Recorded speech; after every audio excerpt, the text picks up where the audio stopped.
Doctor Richard हर्ष और गणमान्य सभी अतिथिगण, भारत के 5 प्रधानमंत्री इसके पूर्व इस सभागृह में आप सबके साथ बात कर चुके हैं। मेरा 6ठा नंबर है।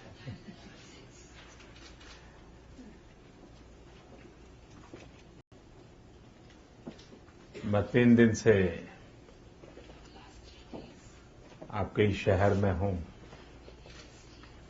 और मुझे जो उत्साह, उमंग और प्यार मिला है, इसके लिए मैं इस शहर का, यूएस का हृदय से बहुत बहुत आभार व्यक्त करता हूं। मैं विशेष रूप से सीएफआर के इस परंपरा को बधाई देता हूं कि उसकी अपनी एक क्रेडिबिलिटी बनाई है। वे स्वयं अपने विचारों को थोपते नहीं हैं, वे विचारों को सुनते हैं, सब पक्षों के विचारों को सुनते हैं और उसी को जगत के सामने रखते हैं और लोगों पर छोड़ देते हैं कि ये भिन्न भिन्न पहलू हैं, आप जज कीजिए सही क्या है, गलत क्या है। मैं समझता हूं कि ये अपने आप में छोटा काम नहीं है, वरना संस्थागत प्रेम इतना होता है, संस्था की अपनी छवि की चिंता इतनी होती है, वो अपने विचारों को कहीं न कहीं तो रंग देने की कोशिश करता है। लेकिन सीएफआर ने अपने आप को लगातार बचाए रखा है और जैसे के तैसा और सब पहलुओं को ला करके एक समेट करके सबके सामने प्रस्तुत करने की एक परंपरा खड़ी की है। इसके लिए मैं सीएफआर को हृदय से अभिनंदन करता हूं। डॉक्टर हर्ष का संबंध हिंदुस्तान से अच्छा रहा। भारत और अमेरिका के संबंधों को पिछले दशक में गति देने में, संबंधों को और ताकत देने में डॉक्टर हर्ष ने बहुत अच्छी भूमिका निभाई। जब वाजपेयी जी की सरकार थी भारत में, तब उनकी बड़ी सक्रिय भूमिका रही थी और हम पूरा भारत उनके इस योगदान को सकारात्मक रूप से हमेशा याद करता है और मैं डॉक्टर हर्ष का उसके लिए हृदय से आज भी अभिनंदन करना चाहता हूं। जैसा अभी डॉक्टर हर्ष ने बताया कि 30 साल के बाद भारत में पहली बार एक पूर्ण बहुमत वाली सरकार चुन करके आई है और वो भी जो हमेशा विपक्ष में रहती थी, वैसी पार्टी जीत करके आई है। और पहली बार भारत में एक ऐसे व्यक्ति को प्रधानमंत्री बनने का अवसर मिला है जो आजाद हिंदुस्तान में पैदा हुआ है। हमारे यहां अब तक जितने प्रधानमंत्री हुए, वो जब ब्रिटिश शासन था उसी काल में उनका जन्म हुआ था और इसलिए मैं वो इंसान हूं जिसे गुलामी के उन दिन देखने का अवसर नहीं आया था। मैंने लोकतंत्र की ब्रीदिंग के साथ किया है। मेरे सांसों सांस में लोकतंत्र है और वही लोकतंत्र की ताकत के भरोसे आज समाज का एक सबसे छोटा व्यक्ति हिंदुस्तान के इस पद पर पहुंच पाया है। ये लोकतंत्र की ताकत है। पहली बार बहुमत मिला है और उसके कारण करीब करीब 2 जनरेशन जो अपनी आशा आकांक्षाओं को समेट करके बैठे थे, एकदम से उफान आया है। भारत का हर नौजवान जिसकी आयु आज 40-45 साल हुई होगी, 10 साल की उम्र से अपनी 40 साल की यात्रा तक उसने अस्थिरता, निराशा, यही माहौल देखा है। और जब ये स्थिति आई है तो स्वाभाविक है कि उसकी अपेक्षाएं बहुत बढ़ जाती है और उन अपेक्षाओं को पूर्ण करना हमारा दायित्व भी है। भारत एक विशाल देश है, उसके चुनाव को समझना ये भी बहुत बड़ा कठिन काम है। और जैसे पश्चिम के देशों में चुनावों पर किताबें लिखी जाती हैं, भारत में उस प्रकार की परंपरा अभी तक तो नहीं बनी है और उसके कारण चुनाव का रूप, रंग, उसका दायरा, इसका पूरा अंदाज जब तक कि कोई व्यक्ति वहां चुनाव को निकट से न देखे उसको अंदाज नहीं आ सकता। और शायद विश्व में इतनी बड़ी संख्या में मतदान, इतने मतदाताओं के मत प्राप्त करके विजयी होना, ये अपने आप में एक बहुत बड़ी कठिन तपस्या रहती है, कठोर परिश्रम रहता है। लेकिन भारत की जनता ने आशीर्वाद दिए हैं। इस चुनाव में हम 2 विषयों को लेकर के मैदान में उतरे थे। एक हमारा आग्रह था गुड गवर्नेंस, दूसरा हमारा आग्रह था डेवलपमेंट। हम मानते हैं कि भारत की सारी समस्याओं का समाधान जब तक हम इन बातों पर फोकस नहीं कर सकते तब तक हम नहीं कर पाते।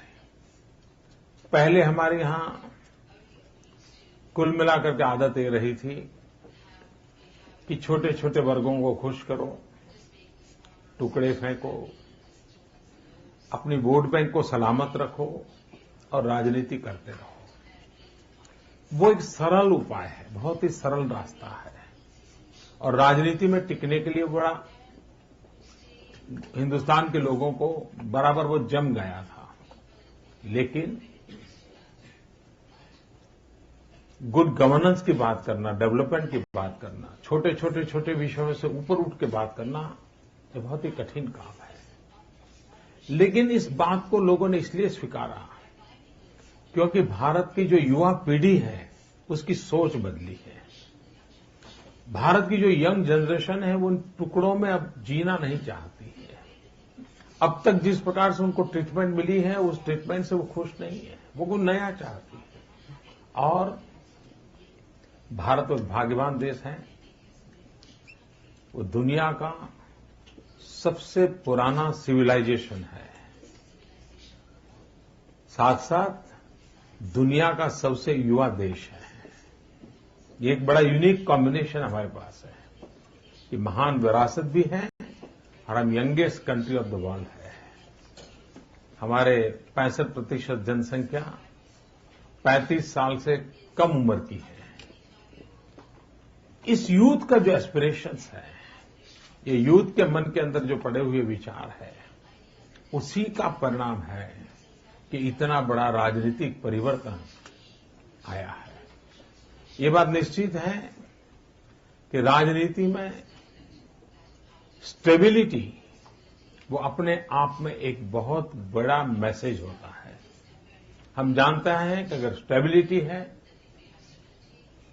तो सामान्य मानवी को भरोसा होता है कि हाँ भाई चलिए अब कुछ नीतियों के आधार पर चलेगा, हम साथ चल सकते हैं।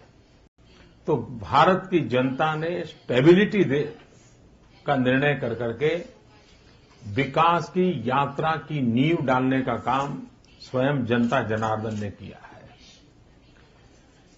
मैं इस बात में विश्वास करता रहा हूं, जब मैं गुड गवर्नेंस कहता हूं तब मिनिमम गवर्नमेंट, मैक्सिमम गवर्नेंस। क्योंकि इतना बड़ा देश चलाने के लिए इतने बड़े परंपराएं, इतने बड़े नियम, इतनी बड़ी हायरार्कीज, यही चीजें हैं जो रुकावट का कारण बन जाती। वो सरकारी व्यवस्था ही एक प्रकार से बोझ बन जाती है। मेरी कोशिश है सारी प्रोसेस सरल कैसे हो, स्पीडी कैसे हो, उस दिशा में हमारी कोशिश है।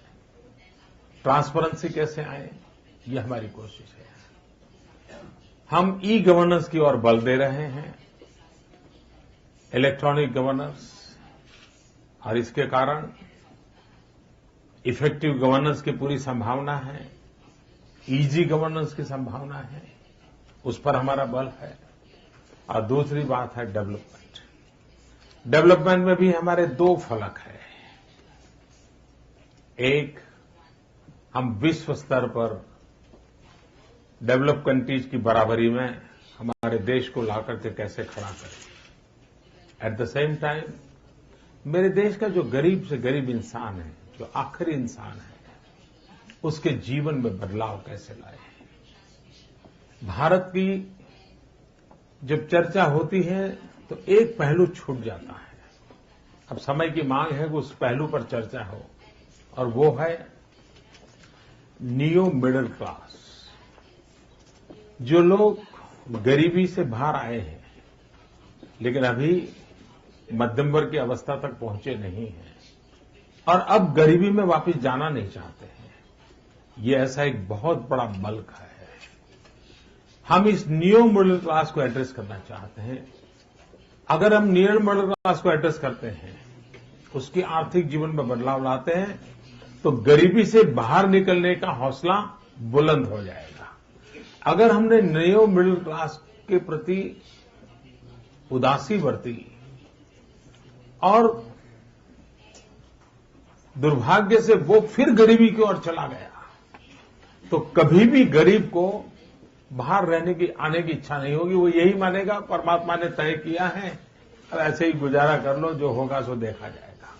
मैं ये मनोवैज्ञानिक स्थिति को बदलना चाहता हूं, और उसके लिए इस तबके के विकास के लिए क्या योजनाएं हो सकती हैं, उस पर हम बल दे रहे हैं।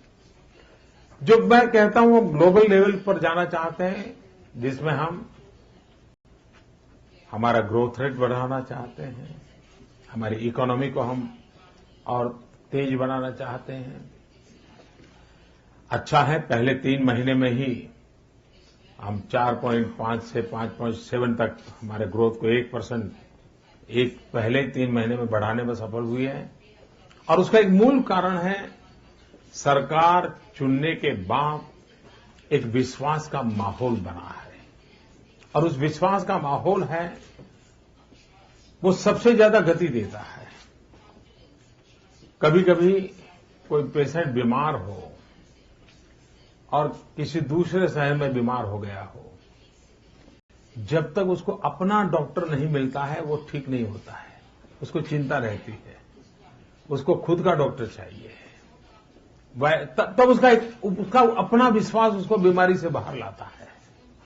और इसलिए लोगों ने जिस विश्वास के साथ अपनी सरकार बनाई है, उस सरकार अब खुद ने बनाई है, अपनी अच्छा आकांक्षाओं की पूर्ति के लिए बनाई है, उसके कारण जनता के अंदर अपने आप में एक विश्वास पैदा हुआ है। और विश्वास बहुत बड़ा साइकोलॉजिकल काम इन दिनों कर रहा है, जिसके कारण एक मैग्नेटिक इफेक्ट आज मैं देख रहा हूं कि चारों तरफ से विकास की तरफ की दौड़ का एक माहौल बना है, और जो हमें विश्व के समृद्ध देशों की बराबरी में ले जाने के लिए संभावनाओं को जन्म देता है। हम हमारी इकोनॉमी को 3 पिलर पर आगे बढ़ाना चाहते हैं: agriculture, manufacturing and service sector. और तीनों को हम बैलेंस करना चाहते हैं। हमारी पूरी इकोनॉमी में 30% कंट्रीब्यूशन एग्रीकल्चर का हो, 30% मैन्युफैक्चरिंग का हो, 30% सर्विस सेक्टर का हो। कभी कभार अगर एक आध भी नीचे चला गया तो भी देश की इकोनॉमी को कोई तकलीफ न हो, और उस दिशा में हम आगे चल रहे हैं। जब हम मैन्युफैक्चरिंग सेक्टर की बात करते हैं, तब हम मेक इन इंडिया का एक बुलंद विश्वास जगाने की कोशिश कर रहे हैं। हम दुनिया को कहते हैं कि आइए मेक इन इंडिया। और मैं इंडिया के लोगों को कहता हूं कि आप भी ऐसा मैन्युफैक्चरिंग कीजिए ताकि आपकी प्रोडक्ट दुनिया के बाजार में चले। और उसके लिए मैं कहता हूं, जीरो डिफेक्ट जीरो इफेक्ट। हमारी प्रोडक्ट ऐसी हो जो जीरो डिफेक्ट हो, हमारी प्रोडक्ट की प्रोसेस ऐसी हो कि जो एनवायरमेंट पर जीरो इफेक्ट करती हो। और इसलिए जीरो डिफेक्ट, जीरो इफेक्ट के साथ हम मैन्युफैक्चरिंग प्रोसेस एंड प्रोडक्ट उन पर हम अपना बल दें, तो हम दुनिया के अंदर अपनी जगह बनाने के लिए सफल हो जाएंगे। जब मैं मेक इन इंडिया की बात करता हूं तो दुनिया के लोग आए। आज दुनिया के हर उद्योगकार को उत्पादन तो करना है, मार्केट अवेलेबल है, उसकी चिंता यही है कि लो कॉस्ट प्रोडक्शन कैसे हो, इफेक्टिव गवर्नेंस की सुविधा कैसे मिले, अपने इन्वेस्टमेंट की सिक्योरिटी कैसे हो, उसको प्रॉपर ह्यूमन रिसोर्स कैसे मिले, अपने मुलाजिम के लिए, अपने अफसरों के लिए क्वालिटी ऑफ लाइफ कैसे उपलब्ध हो। अगर इन बातों पर ध्यान दिया गया तो विदेश के लोगों को आकर के संभावनाएं बढ़ गया। और भारत जहां युवा देश है तो हम स्किल डेवलपमेंट पर बल दे रहे हैं। स्किल डेवलपमेंट में भी मेरे दो पहलू हैं। एक, 2020 तक दुनिया को बहुत बड़े वर्कफोर्स की आवश्यकता लगने वाली है। विश्व को इतने बड़े वर्कफोर्स की आवश्यकता लगने वाली है कि वो वर्कफोर्स कहां से मिलेगा उसका चिंता का विषय है। भारत युवा देश है, दुनिया की वर्कफोर्स की रिक्वायरमेंट पूरे करने का सामर्थ्य हिंदुस्तान में है। दुनिया को कितने ही प्रकार के लोगों की जरूरत पड़ेगी, उस काम को हम करना चाहते हैं। उसी प्रकार से हम वो भी स्किल डेवलपमेंट करना चाहते हैं कि जिसमें हमारे एंटरप्रेन्योर तैयार हो और वो लोग हो जो जॉब क्रिएटर्स हो। छोटे छोटे लोग छोटे छोटे व्यवसायों के द्वारा जॉब क्रिएटर कैसे बने और उसके कारण छोटे छोटे उद्योगों का एक जाल बिछे और हमारी इकोनॉमी और आगे बढ़े, उस दिशा में हम काम करना चाहते हैं। मुझे विश्वास है कि जिन कदमों को हमने उठाया है उसका सीधा सीधा परिणाम मिलने वाला है। पिछले 3 महीने के अल्पकाल में ही अभी डॉक्टर हर्ष बता रहे थे, मार्स में हमने बड़ा अचीवमेंट किया है। आपको जानकर के आनंद होगा कि हिंदुस्तान के अलग अलग राज्यों में अलग अलग पुर्जे बने। छोटे छोटे कारखानेदारों ने छोटे छोटे पुर्जे बनाए और हमारे स्पेस साइंटिस्टों ने उसको इकट्ठा किया और बहुत ही कम खर्चे में हमने मार्स में पहुंचने में हम सफलता पाई है। बहुत ही कम खर्चे में। खर्चे को अगर मैं कहूं तो हॉलीवुड की फिल्म इससे ज्यादा महंगी होती है। हॉलीवुड की फिल्म से भी कम खर्चे में मार्स ने 65 करोड़ किलोमीटर 650 मिलियन माइल्स की यात्रा पूरी की है और वहां पहुंचे हैं। और दुनिया में भारत पहला देश है कि जो पहले ही प्रयत्न में सफल हुआ है। अब तक किसी ने 6 प्रयास के बाद, किसी ने 8 प्रयास के बाद सफलता मिली। भारत पहला देश है जिसको पहले ही प्रयास में सफलता मिली है। तो टैलेंट और लो कॉस्ट चीजों को बनाने का सामर्थ्य, ये दुनिया को हमने परिचय दिया है। जो मैन्युफैक्चरिंग सेक्टर के लोग हैं उनको अब और कुछ देखने की जरूरत, जरा हमारा मार्स के एक्सपीरियंस का ही केस स्टडी करें। केस स्टडी करके वो तय कर सकता है, हाँ हिंदुस्तान जा सकते हैं कि इतना बड़ा अचीवमेंट इतने कम पैसों में, इतने स्किल मैन पावर के द्वारा हो सकता है। तो खुद जो प्रोडक्ट लेकर के आया है वो भी कर सकता है। और इसलिए मेक इन इंडिया के मिशन को लेकर के हम आगे बढ़ रहे हैं। स्किल डेवलपमेंट पर हम बल दे रहे हैं। हम कानूनों में काफी बदलाव ला रहे हैं। हमने लेबर रिफॉर्म्स किए हैं। मैं जानता हूं भारत जैसे देश में लेबर रिफॉर्म्स के इनिशिएटिव ये राजनीतिक दृष्टि से अनुकूल नहीं होते हैं, लेकिन जनता ने हमें जो जनादेश दिया है और उसको देखते हुए जो मुझे लगता है कि मुझे देश को विकास की दिशा में ले जाना मेरे दायित्व है। और इसलिए राजनीतिक दृष्टि से अनुकूल न हो ऐसे विषयों पर भी हम जिम्मेवारी के साथ कदम उठा रहे हैं। और अल्टीमेटली ये सबके फायदे में जाने वाले हैं। किसी का नुकसान हो ये हम नहीं चाहते हैं। हम राज्यों को भी ऑथोराइज कर रहे हैं कि आपको अपने राज्य के अनुकाल के अनुसार अगर लेबर रिफॉर्म करना है तो आप कीजिए। सेंट्रल गवर्नमेंट के पास जब आएगा हम आपको पूरी तरह उसका सहयोग देंगे। केंद्र और राज्य के बीच में भारत एक फेडरल स्ट्रक्चर है। हमने एक टीम इंडिया की कल्पना का लेकर के गवर्नेंस को आगे बढ़ाया है। केंद्र और राज्य साथ मिलकर के काम क्यों न करें। अगर कोई कंपनी इन्वेस्ट करना आती है वो आकर के दिल्ली में बात करती है। अब दिल्ली के पास खुद को तो कुछ करना नहीं होता है, तो उसने तो किसी न किसी को राज्य को भी भेजना होता है। लेकिन राज्य के लोगों को अगर पता नहीं है क्या है तो वो प्रॉपरली रिस्पॉन्ड नहीं करते। लेकिन केंद्र और राज्य मिलकर के एक टीम मिलकर काम करते हैं तो किसी भी व्यक्ति को रहता है भाई मैं दिल्ली जाऊं या किसी स्टेट के हेडक्वार्टर पर चला जाऊं, मेरे काम को कभी रुकावट आने वाली नहीं है। एक विश्वास का माहौल पैदा होगा और इसलिए एक टीम इंडिया इस मूड को लेकर के हमने हमारी पूरी कार्यशैली में एक बदलाव लाया है और उस बदलाव को लेकर के हम आगे बढ़ने की कोशिश कर रहे हैं। उसी प्रकार से ईज ऑफ बिजनेस, मैं जानता हूं, मैं कभी कभी कहता हूं हमारी हिंदू माइथोलॉजी में कहते हैं कि 4 धाम की यात्रा करो तो मोक्ष मिल जाता है। लेकिन हमारे यहां फाइल 32 जगह पे यात्रा करे तो भी उसका मोक्ष नहीं होता है।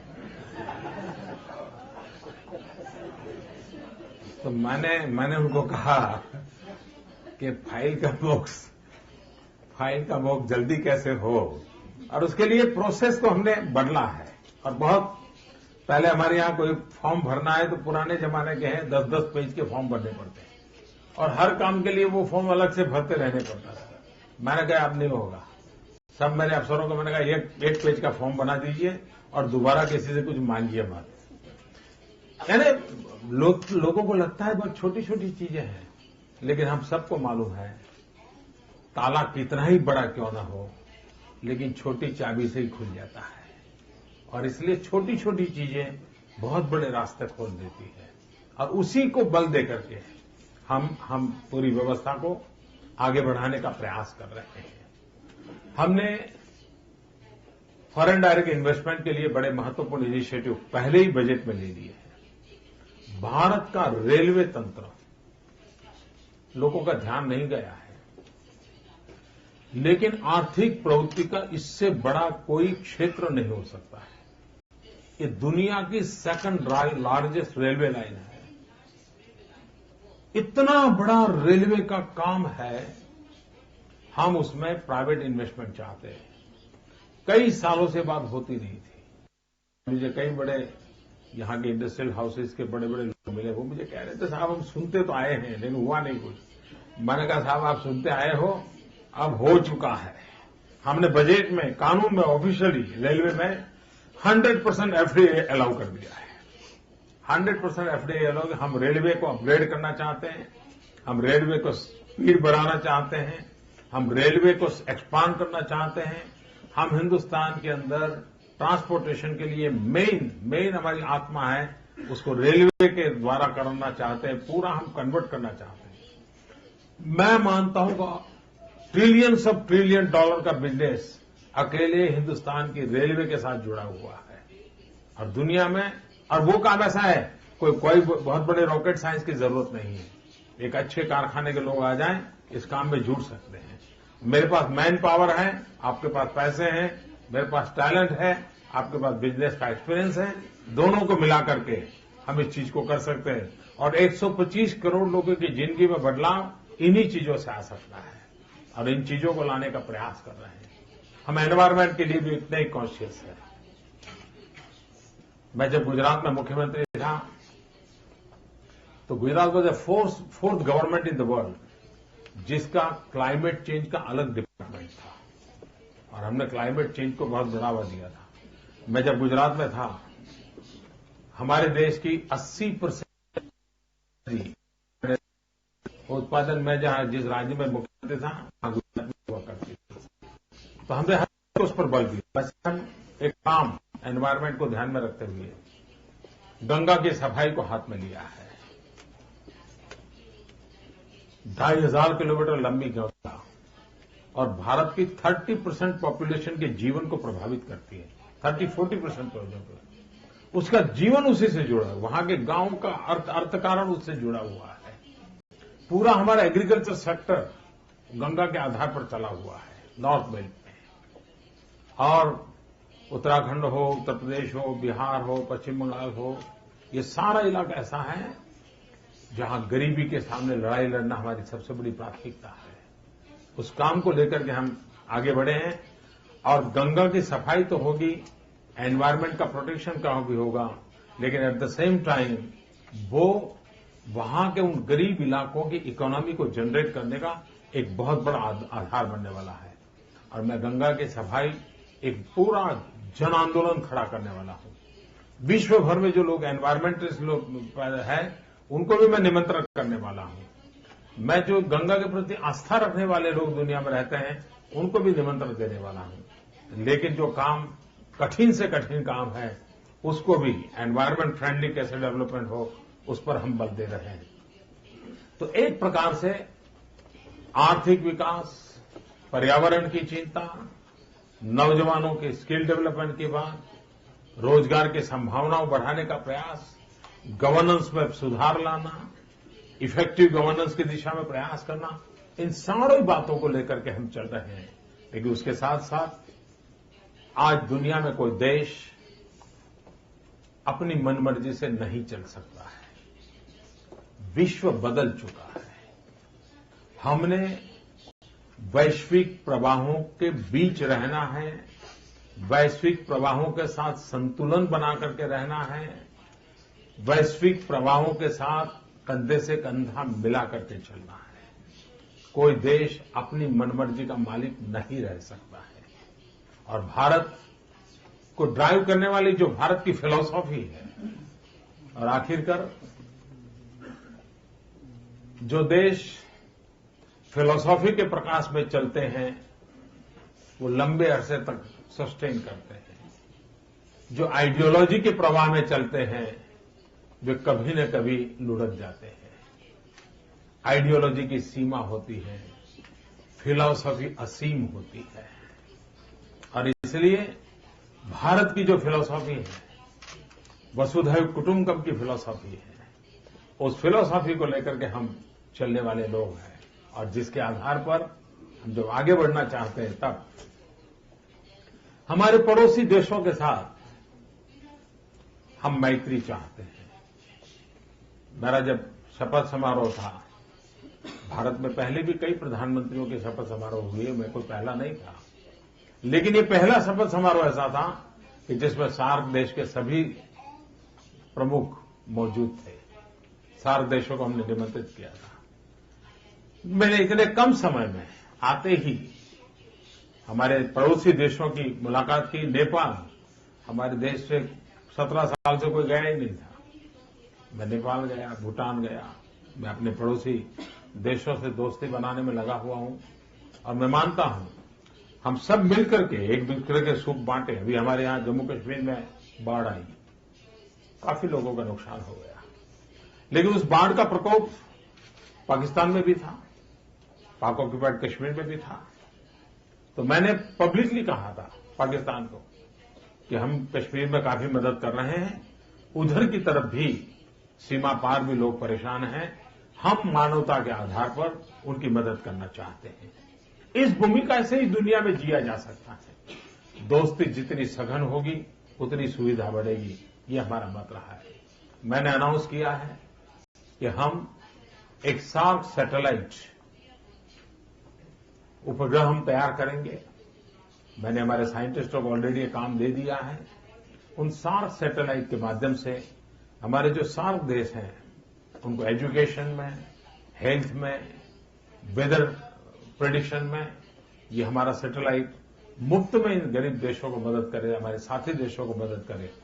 तो एक सार्क सैटेलाइट की कल्पना भी हमने की है। तो हम ऐसे इनिशिएटिव ले रहे हैं ताकि हमारे सभी साथी सार्क देश के मित्र हम मिलकर के आगे बढ़ें और दुनिया में गरीबी निर्मूलन की जो कोशिश चल रही है, उसमें हम भी मिलकर के अपना कुछ न कुछ योगदान दे सके। हमारे पास चाइना भी हमारे पड़ोस में है। सारी दुनिया मानती है कि 21वीं सदी एशिया की सदी है। कुछ लोग मानते हैं हिंदुस्तान की है, कुछ लोग मानते हैं एशिया की है, चाइना की है। लेकिन इसमें किसी को दुविधा नहीं है कि 21वीं सदी किसकी है। सबको मत है कि हिंदुस्तान की है या तो चाइना की है। इस विषय में पूरे विश्व को, लेकिन हिंदुस्तान से एक बेनिफिट है। 3 चीजें हमारे पास हैं जो दुनिया के पास नहीं है। दुनिया के किसी देश के पास ये 3 चीजें एक साथ नहीं है। किसी के पास 1 होगी, किसी के पास 2 होगी, लेकिन तीनों किसी के पास नहीं है। एक है डेमोक्रेसी, दूसरा है डेमोग्राफिक डिवीजन और तीसरा है डिमांड। ये तीनों चीजें हमारे पास लोकतंत्र के विषय में, सबसे पुराने लोकतंत्र के नाते जितना अमेरिका गर्व कर सकता है, विशाल लोकतंत्र के नाते भारत इसका गर्व कर सकता है। डेमोग्राफिक डिवीजन 65% पॉपुलेशन 35 से नीचे है, और डिमांड 125 करोड़ का देश, कितना बड़ा डिमांड है। ऐसी संभावना वाली कोई एक देश कहीं हो नहीं है, और इसलिए संभावना सबसे ज्यादा है कि भारत बड़े सामर्थ्य के साथ खड़ा होगा और विश्व के कल्याण के काम भारत आएगा, ये मेरा विश्वास है।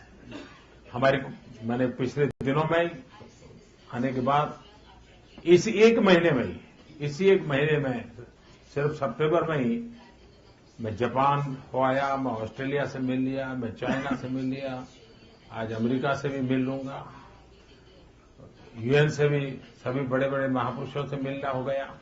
इतना तेजी से वैश्विक फलक पर काम करने का काम भारत ने आरंभ किया है, और हम इस बात पर विश्वास करते हैं कि हमने मिलजुल करके रहना होगा, कंधे से कंधा मिला करके रहना होगा। कठिनाइयों के बीच भी संवाद और सह-अस्तित्व को स्वीकार करके चलना पड़ेगा। हम कठिनाइयों को रोते बैठते हैं तो हम आगे नहीं बढ़ पाते हैं। हम कठिनाई के, जैसे चाइना है, हमारे बॉर्डर के विवाद है, आज भी है, लेकिन उसके बाद भी हमने चाइना से हमारे व्यापारिक संबंधों को और बढ़ाया है, हमारे राजनीतिक संबंधों को हमने और बढ़ाया है। तो हमारी ये कोशिश है। एक संकट जिसको लेकर के सारी दुनिया परेशान है, भारत 40 साल से परेशान है, वो है टेररिज्म। टेररिज्म का बड़ संकट, इसको बड़ी गंभीरता से लेने की आवश्यकता है।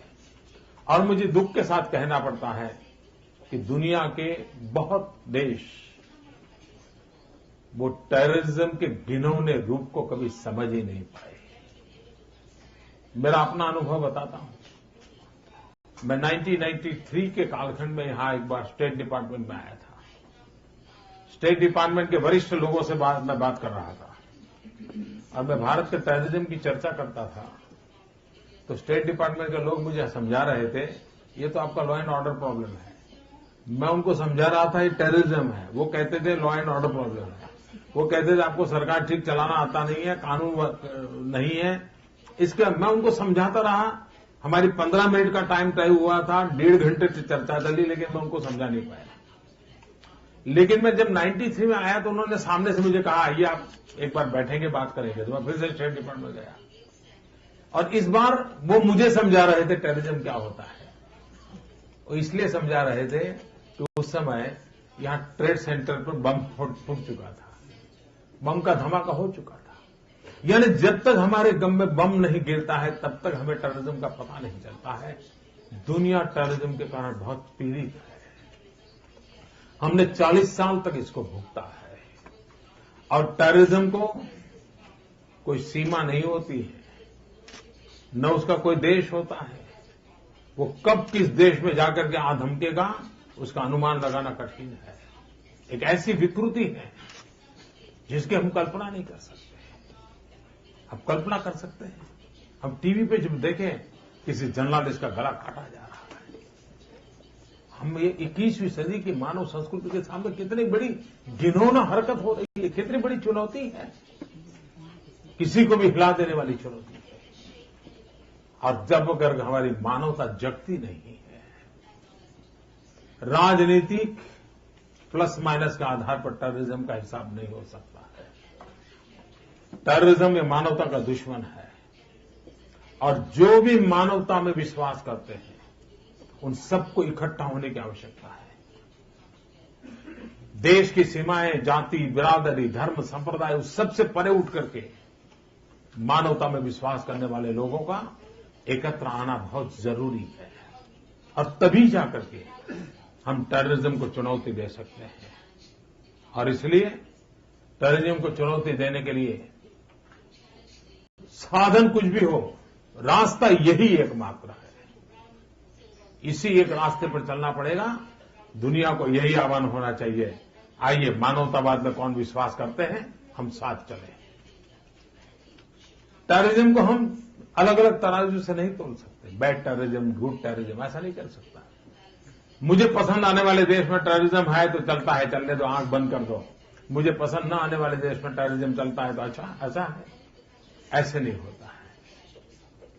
टेररिज्म होता है। अगर उसको गुड और बैड टेररिज्म हमने कर दिया तो वो टेररिस्ट उसका सबसे ज्यादा फायदा उठाएंगे। आज जो हम पश्चिम एशिया का हाल देख रहे हैं, संपत्ति की कमी नहीं थी, धन की वर्षा हो रही थी। पिछले 3 दशक में आर्थिक समृद्धि में पश्चिम एशिया बहुत तेज गति से आगे बढ़ा, लेकिन क्या हालत आकर के खड़ी रखी थी। और इसलिए मानवता के दुश्मन का ये जो गतिविधि है उसके खिलाफ विश्व को एक आवाज बनकर के कंधे से कंधा मिला करके लड़ाई लड़नी पड़ेगी और तब जाकर के हम मानवता की रक्षा कर पाएंगे। और मानवता आकर के उस तत्वज्ञान के और उस आदर्शों पर चलती है जिसके आधार पर हम सबके कल्याण की कल्पना करते हैं, उस सबके कल्याण की कल्पना करते हैं। हम उस परंपरा और फिलोसफी की जब मैं बात करता था, हम वो लोग हैं जिन्होंने वेद काल से मंत्र सीखा था, सर्वे अपि सुखिनः सन्तु सर्वे सन्तु निरामया सर्वे भद्राणि पश्यन्तु मा कश्चित् दुःखं भाग्यते। हम उस परंपरा से निकले हुए लोग हैं जिसमें हम चाहते हैं सब सुखी हो, सब शारीरिक रूप से स्वस्थ हो, सब प्रॉस्परस हो। ये फिलोसॉफी लेकर के हम बड़े हुए हैं। सिर्फ भारत में रहने वाले ही सुखी हो, ये कल्पना भारत की नहीं है। और इसलिए हम विश्व कल्याण के मार्ग को प्रशस्त करने वाले लोग हैं और उस विचार को लेकर के हम आगे बढ़ रहे हैं। भारत बहुत तेजी से आगे बढ़ेगा, मेरा विश्वास है। हम टूरिज्म को बढ़ावा देने की कोशिश कर रहे हैं। मैं भी आप सबको निमंत्रित करता हूं, आइए भारत देखने जैसा देश है, रहने जैसा देश है। और मेरा ये मंत्र रहा है, टूरिज्म यूनाइट्स, टेररिज्म डिवाइड्स। इसलिए मैं चाहता हूं हम मिले जुले जाएं, देखें दुनिया से। जितना ज्यादा उसको करेंगे उतना ज्यादा लाभकर्ता होगा। मुझे आप सबके बीच आने का अवसर मिला, मैं आपका बहुत बहुत आभारी हूं। बहुत बहुत धन्यवाद।